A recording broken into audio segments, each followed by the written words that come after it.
नमस्कार साथियों, आज अपने जो ताम्रपाषाणिक काल है उसकी जो सभ्य भारतीय इतिहास में जो ताम्रपाषाणिक सभ्यताएं जो बच गई थी उन बची हुई सभ्यताओं का अध्ययन करेंगे, जिनमें से कुछ राजस्थान में भी स्थित है। तो उम्मीद करता हूँ आपको ये वीडियो पसंद आएगा, क्योंकि मैंने पॉइंट टू पॉइंट रूप से इसको कवर करने की कोशिश की और एग्ज़ाम के दृष्टिकोण से ही जो एग्ज़ाम में जो प्रश्न आते हैं और एग्ज़ाम में अपने को किस प्रकार प्रश्नों को हल करना है। ठीक है साथियों, आपका अधिक समय नहीं लेते हुए वीडियो प्रारंभ करूंगा। यह भारतीय इतिहास का एक महत्वपूर्ण बिंदु है।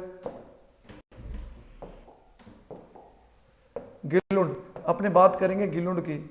गिलुंड राजस्थान के राजसमंद जिले में है। गिलुंड की बात करें तो यह बनास सभ्यता से संबंधित एक महत्वपूर्ण स्थल है और यह वर्तमान में गिलुंड का राजसमंद जिले में बनास नदी के किनारे स्थित है। बनास नदी के किनारे स्थित है। इसका उत्खनन 1959-60 में किसने करवाया? बीबी लाल, ब्रजवासी लाल के निर्देशन में हुआ। बीबी लाल का पूरा नाम क्या था?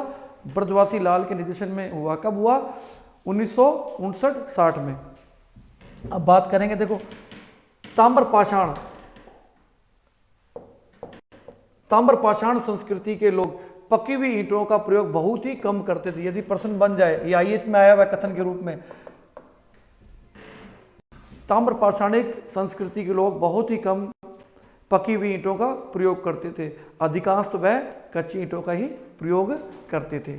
देखो, गिलुंड एकमात्र ताम्रपाषाण स्थल है। गिलुंड एकमात्र ताम्रपाषाण स्थल है जहां मकानों के निर्माण में पकी ईंटों के साक्ष्य मिले हैं। यदि प्रश्न बन जाए, देखो आईएएस में भी आया हुआ है और आईएएस 2016 में आया हुआ है और आरपीएससी के कई एग्जाम्स में आ चुका है कि राजस्थान की वह कौन सी सभ्यता स्थल है जहां पर जो कि ताम्रपाषाण काल से संबंध रखती है, जिसमें कच्ची ईंटों के स्थान पर पकी ईंटों का प्रयोग हुआ है। तो वह स्थान है गिलुंड राजसमंद। गिलुंड आहड़ संस्कृति का स्थानीय केंद्र था। आहड़ संस्कृति का स्थानीय केंद्र था और फलक प्रस्तर उद्योग का केंद्र भी था। और गिलुंड से फलक प्रस्तर उद्योग के अवशेष भी प्राप्त हुए हैं। ठीक है, अब अपने बात करेंगे बालाथल की। बालाथल कहाँ पड़ता है? बालाथल उदयपुर के बल्लभनगर तहसील में स्थित है। बालाथल उदयपुर के बल्लभनगर तहसील में स्थित है। इसकी खोज 1962-63 में श्री वीएन मिश्र ने की। किसने की? श्री वीएन मिश्र ने 1962-63 में बालाथल की खोज की और यह उदयपुर के बल्लभनगर तहसील में स्थित है। 1993-94 में इसका उत्खनन श्री वीएन मिश्र ने ही कराया। इसको खोजा कब था? 1962-63 में खोजा था वीएन मिश्र ने और उत्खनन भी 1993-94 में वीएन मिश्र ने ही करवाया। बालाथल से एक दुर्गनुमा भवन, 11 कमरों का भवन,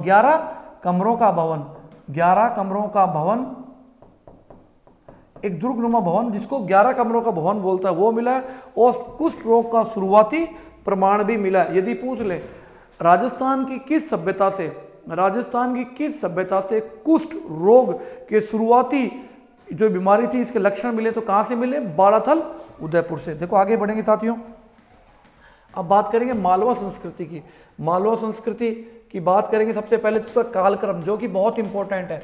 1700 से 1200 ईसा पूर्व, 1700 से 1200 ईसा पूर्व मालवा संस्कृति आहड़ संस्कृति की उत्तराधिकारी संस्कृति थी। यदि प्रश्न बन जाए, आईएएस में आया हुआ है कि और राजस्थान के आरपीएससी में आने की पूरी संभावना रहेगी। क्योंकि आजकल मैं देख रहा हूँ कोचिंग क्यों फेल हो जाती है, क्योंकि वह वही रटे रटाए फॉर्मेट पर कार्य करती है। यदि प्रश्न बन जाए कि आहड़ संस्कृति की उत्तराधिकारी संस्कृति कौन सी थी? मालवा संस्कृति, जो कि पश्चिम भारत की, मध्य और पश्चिम भारत की मुख्य संस्कृति थी, जो कि आहड़ संस्कृति के बाद मालवा संस्कृति ने आहड़ संस्कृति का स्थान लिया। मालवा संस्कृति की प्रमुख विशेषता, अब बात कर रहे हैं विशेषताओं की साथियों, अब हम बात कर रहे हैं विशेषताओं की। तो मालवा की जो मुख्य विशेषता थी वह क्या थी? मालवा के मृदभांड मालवा संस्कृति की सबसे प्रमुख विशेषता। यहाँ के ताम्रपाषाण मृदभांडों में सर्वाधिक उत्कृष्ट माने जाते हैं। यहाँ जो जो यहाँ पर उत्कृष्ट, जो यहाँ पर मर्दबांड थे वह ताम्र पाषाणी संस्कृति में सबसे उत्कृष्ट माने जाते हैं। आईएएस में आ चुका है, आईएएस में यह 2017 में और 2007 में आ चुका है कि सभी ताम्र पाषाणिक संस्कृतियों में किस संस्कृति के मर्दभांड सर्वश्रेष्ठ माने जाते हैं। तो उत्तर क्या होगा, मालवा के मर्दभांड। सबसे बड़ी ताम्र निधि मध्य प्रदेश के गुनगेरिया से प्राप्त हुई है। ताम्र निधि यदि प्रश्न बन जाएगी सर्वाधिक ताम्र निधि मतलब तांबे, सर्वाधिक तांबा, तांबे की निधि मतलब उस तांबे का कोई ढेर या तांबा की अधिक मात्रा सर्वाधिक गुनगेरिया मध्य प्रदेश से प्राप्त हुई है। अब बात कर लेते हैं मालवा संस्कृति। मालवा संस्कृति मध्य भारत के मालवा क्षेत्र तथा महाराष्ट्र के दक्कन प्रायद्वीप के कुछ हिस्सों में मौजूद थी। यदि प्रश्न बन जाएगी मालवा संस्कृति का फैलाव कहां तक था, तो मध्य भारत और महाराष्ट्र के कुछ प्रायद्वीपीय क्षेत्रों तक मालवा संस्कृति फैली हुई थी। मालवा संस्कृति के प्रमुख स्थल हमें पता होना चाहिए, बहुत इंपॉर्टेंट है। महेश्वर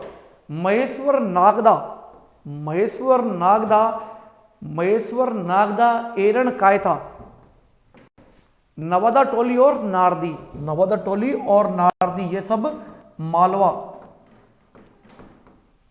यदि प्रश्न बन जाए कि निम्न में से कौन सा स्थान या कौन से स्थान मालवा संस्कृति के अंतर्गत थे, तो यह स्थान थे। आपको याद कर लेना अच्छी तरह से। मालवा संस्कृति के बारे में विस्तृत जानकारी मध्य प्रदेश के खारगोन जिले, नवादा टोली व महेश्वर पुरास्थलों से मिलती है। अब बात करते हैं नवादा टोली की। नवादा टोली जो कि मध्य प्रदेश में स्थित है, एमपी पीसीएस में इसके प्रश्न आ चुके हैं, यूपी पीसीएस में आ चुका है और आईएएस में भी ये क्वेश्चन आ चुका है। ठीक है, कि नवादा टोली किस नदी के तट किनारे स्थित है, तो नर्मदा नदी के तट पर स्थित है। नवादा टोली मालवा संस्कृति का प्रतिनिधि स्थल है। बहुत इंपॉर्टेंट है कि मालवा संस्कृति का प्रतिनिधि स्थल कौन सा स्थान है, नवादा टोली का उत्खनन एचडी सांखलिया जो कि पूना विश्वविद्यालय के प्रोफेसर साहब थे, उन्होंने करवाया। अब नवादा टोली भारतीय उपमहाद्वीप का सबसे विस्तृत उत्खनित स्थल है। यदि प्रश्न बन जाए कि कौन सा स्थल भारतीय उपमहाद्वीप का सबसे विस्तृत उत्खनित स्थल है, तो कौन सा है, नवादा टोली। बहुत इंपॉर्टेंट है साथियों, ध्यान दीजिएगा। अब आगे की बात कर लेते हैं नवादा टोली से। अब नवादा टोली की एक और विशेषता है कि यहाँ से सभी प्रकार के अनाज मिलते हैं। नवादा टोली के उत्खनन से हमें सभी प्रकार के अनाजों के साक्ष्य मिलते हैं। यह प्रश्न कथन के रूप में आ सकता है। ठीक है, भारत के किसी भी स्थल से मिलने वाले सर्वाधिक अन्न के साक्ष्य हैं। यदि इंपॉर्टेंट है, आईएएस में आ चुका है और नेट में भी आ चुका है, नेट की परीक्षा में कई बार आ चुका है कि भारत की किसी भी स्थल से मिलने वाले सर्वाधिक अनाज के साक्ष्य कहां से प्राप्त हुए हैं, तो नवादा टोली से ही प्राप्त हुए हैं। नवादा टोली की मुख्य विशेषता चित्रित काले व लाल मर्दभांड है। यदि पूछ ले नवादा टोली के मर्दभांड किस प्रकार के, चित्रित काले व लाल मर्दभांड नवादा टोली के मुख्य मर्दभांड है।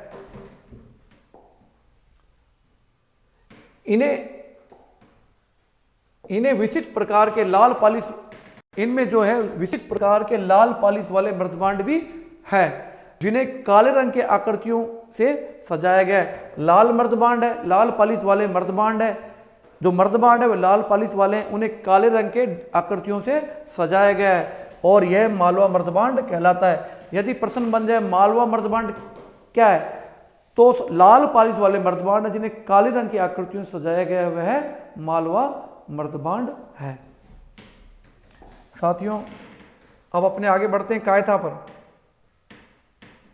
अब कायथा देखो बहुत इंपॉर्टेंट है, बिल्कुल भी घबराना नहीं है। जो साथी पीजी में पढ़ रहे हैं या पीजी फाइनल में, उन्हें बिल्कुल नहीं घबराना है। हर चीज़ में कुछ समय लगता है, आपको कुछ समय देना होगा और उसके बाद आप देखेंगे आपका कॉन्फिडेंस धीरे धीरे अभ्यास से बढ़ता जाएगा। जब भी आपके पास खाली समय हो, उनके नोट्स बना लें और नोट्स बनाएं और एक दो बार सुनने का प्रयास करें। निसंदेह आपके विषय संबंधी ज्ञान में निखार आएगा। उज्जैन, देखो कायता कहाँ स्थित है? उज्जैन में, उज्जैन में स्थित है, काली सिंध नदी के किनारे है, काली सिंध नदी के किनारे स्थित है। कायता का उत्खनन 1965-66 में, देखो इंपॉर्टेंट है, 1965-66 में वीएस वाकनकर ने किया। यदि प्रश्न बन जाए कायता किस नदी के किनारे है, तो काली सिंध नदी के किनारे उज्जैन में स्थित है। इसका उत्खनन 1965-66 में वीएस वाकनकर महोदय ने कायता का उत्खनन किया। मालवा संस्कृति का मुख्य स्थल कायता होने, जो मालवा संस्कृति थी उसका मुख्य स्थल कायता होने के कारण इसे कायता संस्कृति भी कहा गया है, क्योंकि कायता जो स्थान था वह मालवा संस्कृति का प्रमुख केंद्र होने के कारण इसे कायता संस्कृति भी कहा गया है। कायता से प्राक हड़प्पा तथा हड़प्पोत्तर संस्कृति का प्रभाव दिखाई देता है। मतलब कायता से हमें हड़प्पा से पहले की और हड़प्पा के बाद की संस्कृति का प्रभाव दिखाई देता है। कायता प्राचीनतम ताम्र पाषाणिक संस्कृति का स्थल है, ठीक है। और कालक्रम की दृष्टि से, यदि कालक्रम की बात करें,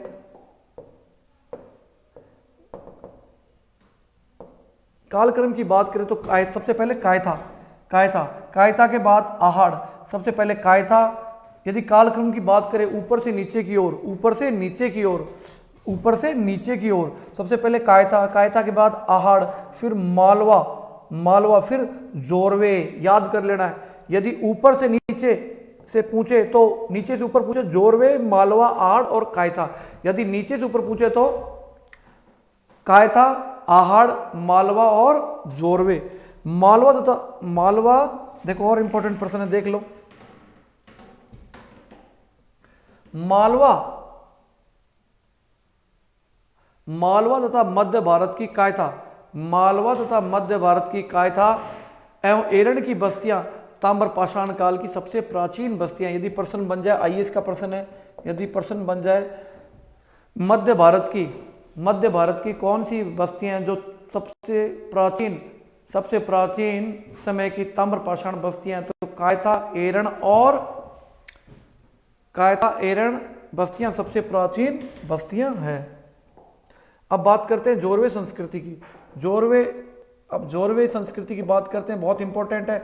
इस बार फर्स्ट ग्रेड एग्जाम में काफी प्रश्न इस सेगमेंट से आए हैं। जोरवे संस्कृति विदर्भ महाराष्ट्र में एक क्षेत्र है, विदर्भ महाराष्ट्र का। विदर्भ व तटीय कोंकण, यदि पूछ ले जोरवे संस्कृति कहाँ विकसित हुई थी, तो वह महाराष्ट्र ने देकर देते विदर्भ व कोंकण तट में विकसित हुई थी। संपूर्ण आधुनिक महाराष्ट्र में यह सभ्यता, जोरवे सभ्यता फैली हुई थी। पश्चिमी महाराष्ट्र में ताम्र पाषाण काल के सबसे व्यापक उत्खनन हुए हैं। यदि पूछ ले महाराष्ट्र के किस भाग में ताम्र पाषाण काल के सर्वाधिक और व्यापक उत्खनन हुए हैं, तो पश्चिमी महाराष्ट्र में।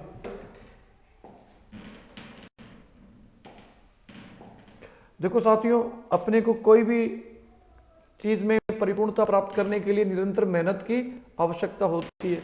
इसलिए एक अंग्रेजी में कहावत है ना, practice makes the man perfect. यहाँ जोरवे संस्कृति थी, परंतु इनमें दक्षिण के नवपाषाण संस्कृति के भी तत्व विद्यमान थे।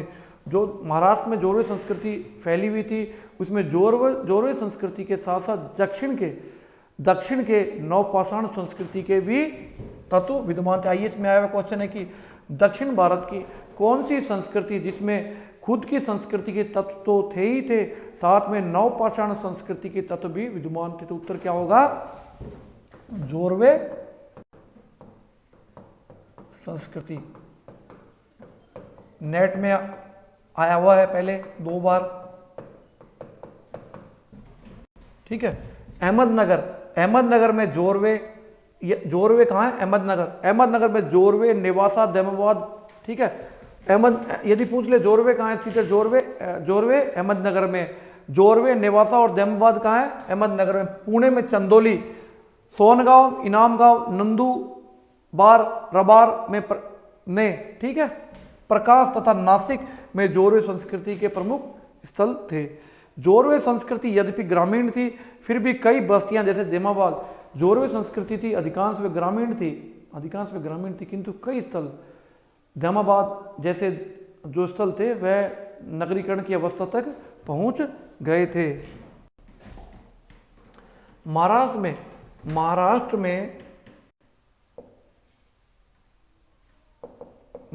में ताम्र पाषाणिक संस्कृति का आरंभ सालवदा संस्कृति से होता है।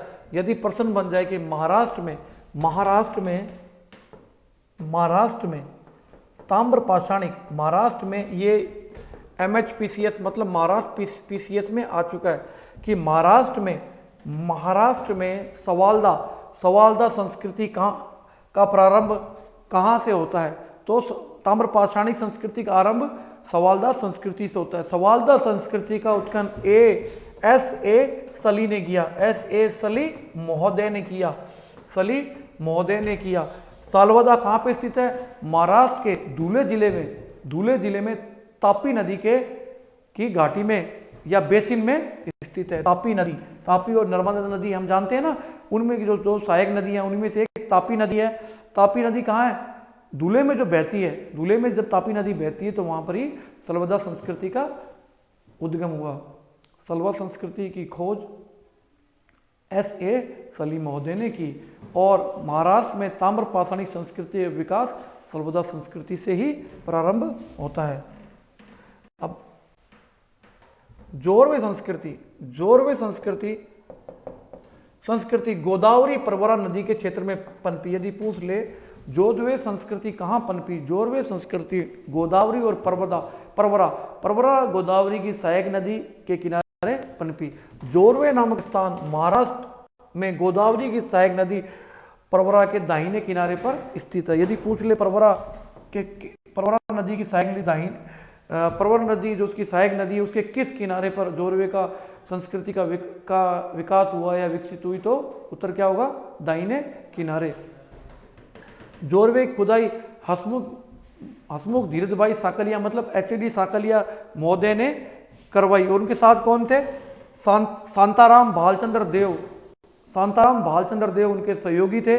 दोनों ने मिलकर, यदि ऑप्शन में दोनों आ जाए कि शांताराम भालचंद्र देव, यदि H.D. साकलिया ना देकर शांताराम भालचंद्र देव दे दे तो भी आपको कंफ्यूज नहीं होना है। जोरवे इस संस्कृति का प्रथम उत्खनन स्थल एवं प्रतिनिधि स्थल है।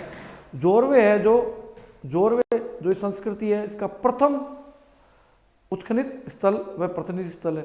हमें पता है कि किसी भी संस्कृति का नाम पुरातत्व के हिसाब से जिस स्थान पर प्रथम उत्खनन होता है उसके आधार पर उसका नाम, उस संस्कृति को वह नाम दिया जाता है।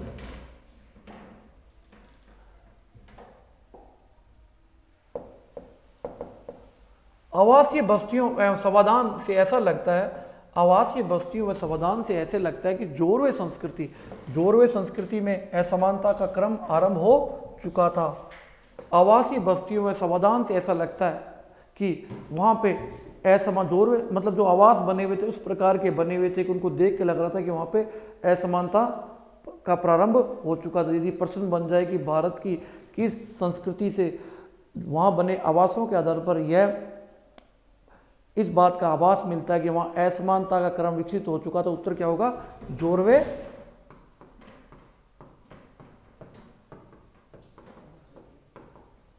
ठीक है, जोरवे संस्कृति से नैदानिक मृदभांड मिले हैं जिनको अंग्रेजी में क्या कहते हैं? Diagnostic poetry. यदि प्रश्न बन जाए कि नैदानिक मृदभांड किस संस्कृति से मिले हैं तो या अंग्रेजी में दे दे डायग्नोस्टिक। क्या दे दे? डायग्नोस्टिक।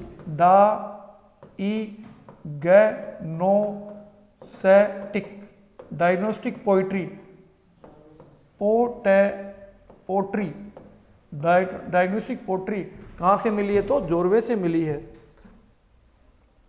हाथ से बने टोंटी वाले रंग के लेप वाले पात्र जोरवे संस्कृति के विशिष्ट पात्र हैं। ये देखो इंपॉर्टेंट प्रश्न है, बहुत ज्यादा इंपॉर्टेंट प्रश्न है कि प्रश्न बन जाए हाथ से बने टोंटी वाले रंग के लेप वाले जो पात्र है वह जोरवे संस्कृति के मुख्य पात्र हैं। सोने के आभूषण केवल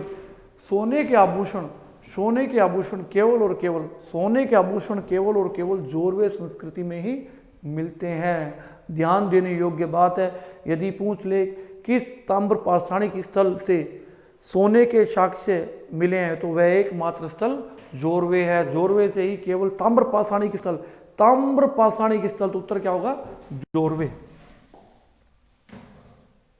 तो साथियों, उम्मीद करता हूं कि आपको वीडियो पसंद आया होगा। मैं हर बार बोलता हूं कि आप मेहनत करते जाइए, किताबों का बढ़िया अध्ययन में आप करते जाइए। मैं आपके लिए इतनी मेहनत कर रहा हूं, आप सिर्फ, मैं वीडियो अब हर दिन लेके आ रहा हूं, आप इन वीडियोस के नोट्स बना लीजिए। विश्वास दिलाता हूं कि आप एग्ज़ाम में न केवल चयनित होंगे, शानदार ढंग से आप एग्ज़ाम को पास करेंगे। कुछ ही दिनों में मैं इतिहास दर्शन के वीडियोस भी प्रारंभ कर दूंगा, जिसके अंदर भारत में जितनी भी यूनिवर्सिटी है, चाहे वो शिलोंग यूनिवर्सिटी हो, इलाहाबाद यूनिवर्सिटी हो, गुवाहाटी यूनिवर्सिटी हो, मद्रास यूनिवर्सिटी हो, पुणे हो, हैदराबाद हो, उस्मानिया हो, दिल्ली हो, लखनऊ हो, जम्मू कश्मीर यूनिवर्सिटी हो, शिमला यूनिवर्सिटी हो, जहाँ भी एंट्रेंस में इतिहास, शोध, दर्शन के प्रश्न आए हैं, मैं उसका संग्रह मैं तैयार करने में लगा हुआ हूँ। सारे प्रश्न, बेहतरीन प्रश्नों का आपको अभ्यास दूंगा, और वो भी निःशुल्क।